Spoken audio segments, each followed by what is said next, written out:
혹시 이런 경험 있으신가요? 좋은 마음으로 친구가 준 물건을 받았는데 그날 이후 이상하게 일이 꼬이고 돈이 새어나가는 느낌이 든 적 말입니다. 설마 그 물건 때문이겠어?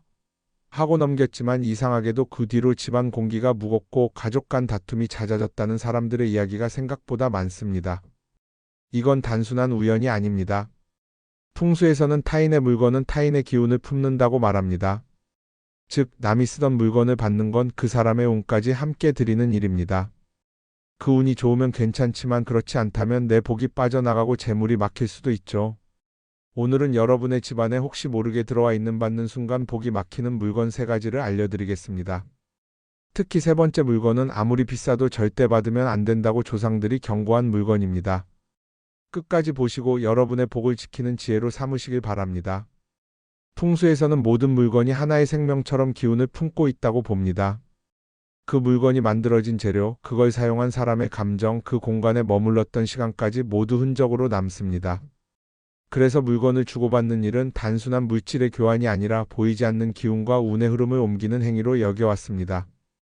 명리학적으로 보면 사람마다 타고난 오행의 균형이 있습니다. 누군가는 불의 기운이 강해 추진력이 넘치고 또 다른 이는 물의 기운이 약해 재물운이 쉽게 흔들리기도 하죠. 이때 남이 쓰던 물건을 받는다는 것은 그 사람의 오행적 흐름을 내 사주 속에 섞어 넣는 일과 같습니다. 즉, 그 사람의 운이 흘러온 길이 함께 들어오는 셈이지요. 문제는 이 흐름이 항상 좋은 방향만은 아니라는 겁니다.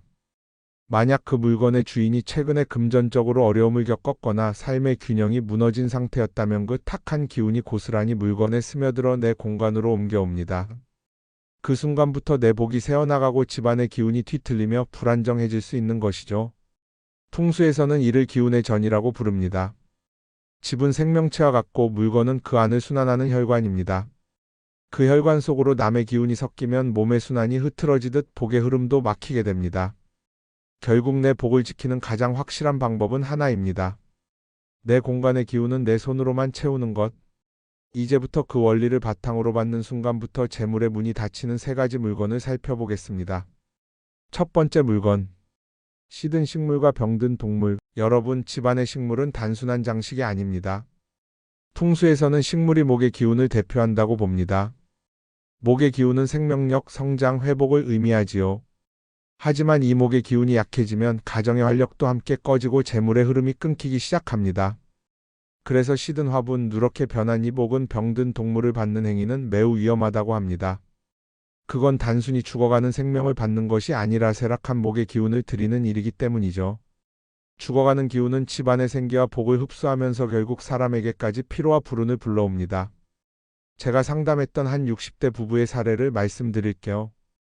이웃이 키우던 화분을 아까우니까 버리기 아깝다며 받아왔습니다. 그 후로 이상하게 가족들이 돌아가며 감기에 걸리고 병원비가 자꾸 생기더라는 겁니다. 집을 살펴보니 그 화분이 현관 근처에 놓여 있었고 잎은 거의 말라 있었습니다. 현관은 집으로 들어오는 모든 기운의 통로입니다. 그곳에 죽은 식물이 있으면 새로운 복이 들어오지 못하지요. 화분을 치운 지 며칠 후 신기하게도 가족 건강이 회복되고 분위기가 다시 밝아졌다는 이야기를 들었습니다. 이유는 단순합니다. 생명은 기운을 순환시키지만 죽은 기운은 막아버립니다. 만약 여러분의 집에 시든 화분이나 오래된 식물이 있다면 오늘 바로 정리하세요. 그 자리에 생기 있는 새 식물을 들이거나 햇빛 잘 드는 곳에 천일염을 조금 두는 것도 좋습니다. 그것이 죽은 목의 기운을 정화시키는 풍수의 첫 번째 비법입니다. 두 번째 물건. 오래 쓰던 옷과 가구. 두 번째는 조금 더 실생활 속 이야기입니다. 가까운 친구나 친척이 옷을 주거나 이사할 때 쓰던 가구를 건네는 경우가 있죠. 비싼 옷인데 아까워서 아직 멀쩡하니까 너 가져 이런 마음에서 시작하지만 풍수적으로는 절대 피해야 할 행동입니다. 왜냐하면 옷과 가구에는 사람의 감정이 고스란히 스며 있기 때문입니다. 명리학적으로는 인간의 감정과 기운이 토의 영역에 속합니다. 토는 흡수하고 저장하는 성질이 있습니다. 그래서 옷과 가구는 그 주인의 감정, 기억, 운의 흔적을 흡수해 일종의 에너지 저장소처럼 작용합니다. 특히 자주 입던 옷, 침대, 의자 같은 가구에는 그 사람의 생활 패턴과 정서가 진하게 남습니다. 만약 그 시기에 불행, 이별, 실패 같은 기운이 있었다면 그 옷과 가구에도 동일한 파장이 스며드는 것이죠. 실제 사례를 하나 말씀드릴게요. 40대 여성분이 친구로부터 고급 정장을 선물 받았습니다. 한두 번밖에 안 입은 옷이라며 준 것이죠. 그런데 이상하게 그 옷을 입을 때마다 일이 꼬이고 기분이 가라앉고 집중이 안 되더랍니다. 나중에 알고 보니 그 친구가 이혼 문제로 힘들던 시기에 그 정장을 자주 입고 다녔던 겁니다. 그 옷을 통해 친구의 고통의 기운이 그대로 옮겨온 셈이지요. 가구도 같습니다. 특히 식탁, 의자, 침대 같은 물건은 가족의 감정이 모이는 자리입니다. 이사하거나 처분할 때는 반드시 정화 과정을 거쳐야 합니다. 햇볕에 하루 말리고 천일염이나 소금물을 닦아낸 뒤 새로운 주인을 맞이해야 합니다. 그 과정 없이 무심코 들이면 그 집에 불안한 기운까지 함께 들어옵니다. 그래서 옛말에 이런 말이 있죠. 남의 옷을 입으면 남의 근심을 입고 남의 가구를 들이면 남의 집 기운을 들인다. 이 말의 뜻을 풍수적으로 풀면 기운은 감정의 그릇에 따라 머문다는 것입니다. 혹시 지금 여러분 집에도 남에게서 받은 가구가 있다면 한 번쯤 닦아내고 말리세요. 단순한 청소가 아니라 기운의 흐름을 새로 만드는 정화의식입니다. 마지막 세 번째는 많은 분들이 의외라고 느끼실 겁니다. 바로 밥그릇과 식기입니다. 그릇이 뭐 어떻다고? 쉽겠지만 풍수에서는 밥그릇을 폭그릇이라 부릅니다. 가족이 함께 밥을 나누는 그릇에는 그 집의 생계, 건강, 재물의 기운이 담겨 있기 때문입니다. 밥그릇은 단순한 식기가 아닙니다. 살림의 중심이며 그 집의 복의 통로이기도 합니다. 그래서 예로부터 어른들은 남의 복그릇을 쓰지 말라고 했습니다. 다른 집의 밥그릇을 받는 건 그 집의 복을 내 집으로 옮겨오려는 게 아니라 오히려 내 복이 빠져나가는 길을 열어버리는 행위가 될 수 있습니다. 실제 상담 중에 이런 일이 있었습니다. 이웃이 이사하면서 예쁜 도자기 밥그릇 세트를 선물했는데 그 집을 받은 후부터 가족 간의 다툼이 잦아지고 식탁 분위기가 무거워졌다는 겁니다. 이유를 찾아보니 그릇이 이전 주인의 결핍된 복의 흔적을 그대로 품고 있었던 것이죠. 풍수적으로 밥그릇은 토의 복을 담는 그릇입니다. 그릇이란 공간을 상징하고 공간은 곧 운의 그릇입니다. 남의 그릇을 받는다는 건 타인의 공간의 기운을 내 복의 자리로 옮기는 것이니 복의 흐름이 뒤섞일 수밖에 없습니다. 만약 이미 받은 식기를 사용하고 계신다면 그대로 두기보다 천일염을 소량 넣어 하루 동안 정화해 주세요. 그 후 햇빛에 말리면 탁한 기운이 사라지고 복의 흐름이 다시 안정됩니다. 가능하면 새 식기를 드리는 것이 가장 좋습니다. 그건 단순한 새 물건이 아니라 새로운 복의 시작을 의미하기 때문입니다. 이 세 가지 물건의 공통점은 분명합니다. 모두 기운이 옮겨가는 매개체라는 것. 풍수에서 물건은 곧 사람의 그림자입니다. 그림자가 탁하면 집안도 어두워집니다. 복을 지키고 싶다면 남의 그림자를 들이지 마십시오. 그렇다면 이 물건들을 피해야만 할까요? 사실 풍수의 핵심은 기운을 돌리는 방법에 있습니다. 피하는 것만으로 끝나지 않고 이미 들어온 탁한 기운을 정화하고 다시 순환시키는 것이 중요합니다. 먼저 시든 식물을 이미 받았거나 버리기 어려운 경우엔 식물의 흙을 걷어내고 새 흙으로 교체하세요. 그 위에 천일염 한 줌을 뿌려두면 소금의 양기가 죽은 기운을 정화시켜줍니다. 그 후 새 싹이 돋는 식물을 함께 심으면 죽은 목의 기운이 새 생명력으로 바뀌어 복이 되살아나는 구조가 됩니다. 이건 단순한 장식이 아니라 기운의 전환 의식입니다. 남의 옷과 가구는 더 섬세한 정화가 필요합니다. 햇빛에 하루 이상 말리는 것이 첫 번째, 두 번째는 향을 피워 연기로 기운을 돌리는 겁니다.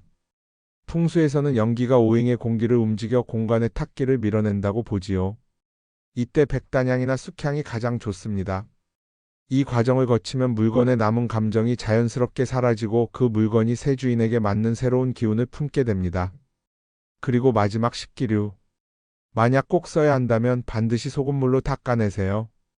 그릇의 가장자리부터 시계 방향으로 3번 닦고 햇볕에 30분 이상 말리는 것이 좋습니다. 이 과정은 재물의 통로를 새롭게 열어주는 상징적인 행위이기도 합니다. 옛날 어르신들이 이사 후 첫 밥을 새 그릇에 짓던 이유도 바로 이것이었습니다. 새로운 복의 시작을 선언하는 의식이었지요. 결국 풍수는 미신이 아닙니다. 물건에 담긴 에너지를 인식하고 그 흐름을 조율하는 지혜입니다.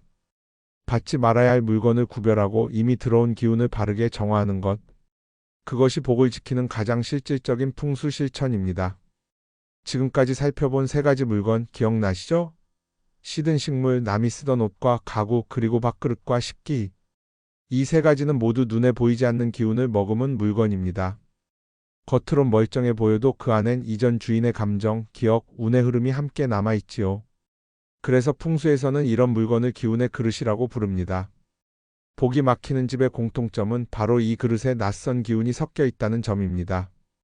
이제 여러분의 집을 천천히 둘러보세요. 혹시 누군가에게서 받은 화분, 옷, 식기가 있나요? 그렇다면 아래 5가지 체크리스트로 점검해 보세요. 첫째, 받은 물건이 생명과 관련된 것인지 확인하세요. 시든 화분이나 병든 동물은 목의 기운을 죽이기 때문에 즉시 정리해야 합니다. 둘째, 옷이나 가구처럼 오랫동안 사람 손에 닿았던 물건은 햇빛과 향, 천일염으로 정화하는 과정을 거치세요. 한 번의 정화로도 공간의 기운이 달라질 수 있습니다. 셋째, 식기나 밥그릇은 복의 그릇입니다. 남의 식기를 그대로 사용하는 건 복의 흐름을 바꾸는 일입니다. 되도록 새 식기를 들이대 꼭 써야 한다면 소금물로 닦아 햇볕에 말리세요. 넷째, 모든 물건은 의도를 담아 드리세요. 무심코 드린 물건은 무심한 기운을 부르고 감사와 좋은 마음으로 드린 물건은 그 마음의 복을 불러옵니다.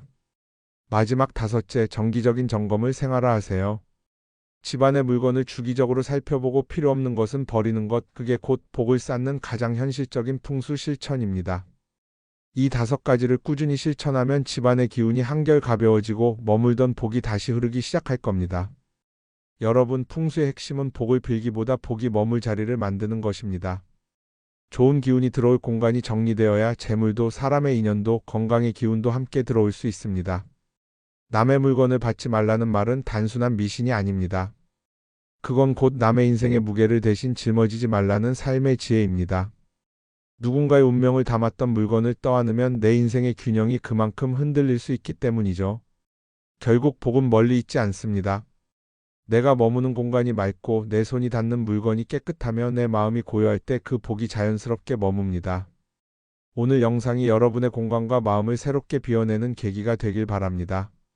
지금 바로 주변을 한번 둘러보세요. 혹시 남에게서 받은 물건이 있다면 그 속의 기운을 가볍게 정화해 보세요. 그리고 댓글에 실천한 사례를 남겨 우리 집 복을 부르는 기운으로 바꿔보세요. 또한 주변 분에게도 공유하여 복을 지키게 도와주세요. 그 단순한 실천 하나가 여러분의 흐름을 바꾸는 출발점이 될 것입니다.